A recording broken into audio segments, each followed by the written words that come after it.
Pozdrav petaci! Danas čitamo pesmu Stevana Ričkovića Leto na visoravni.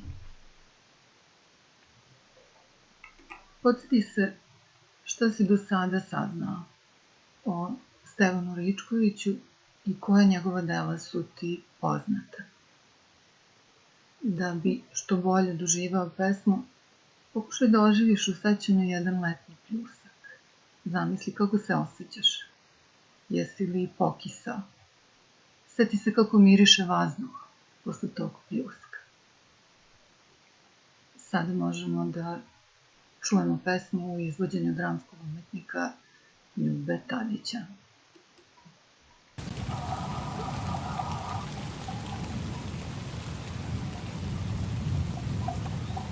Stevan Raičković.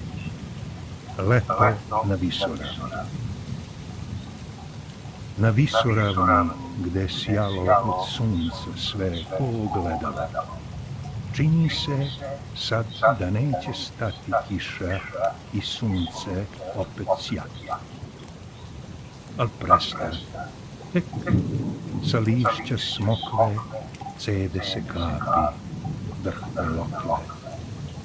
I već od sunca blesnu krišom, kornjačin oklop opran kišom.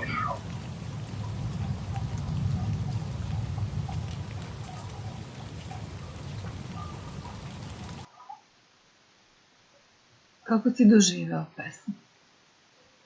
Razmisli i odgovori na pitanja. Koji trenutak je sačuvan u ovoj pesmi?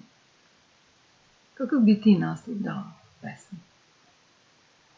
Da li si mogao da zamisliš ono što smo pročitali u stihovima? Izdvoj slike i zabeleži ih. O kakvim slikama je reč? Da li su one sažete ili opširne? Odredi književni rod i vrstu ovog dela. Pokušaj da prepričaš poslednju strofu i da je kažeš u proznom obliku. Po čemu se takav govor razlikuje od pesničkog?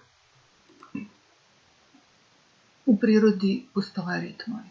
Otkucaj srca, talasi mora, smenjuju se godišnja doba, plima i oseka, dan i noć. Kakav je ritam ove pesme?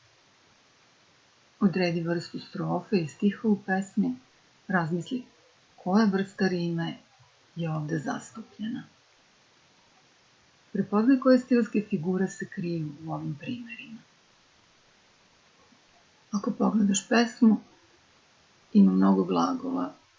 Svaki glagol ima i svoju stilsku vrednost. Podvuci ih. Koje vremena prepoznaješ?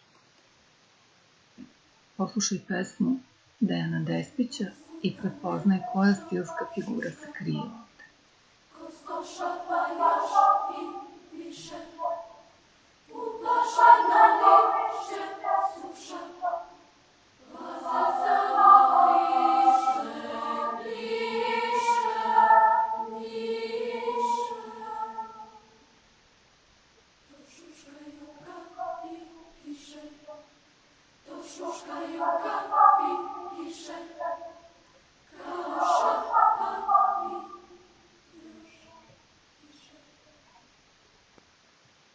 Jesi li otkrio koja je stilska figura u pitanju?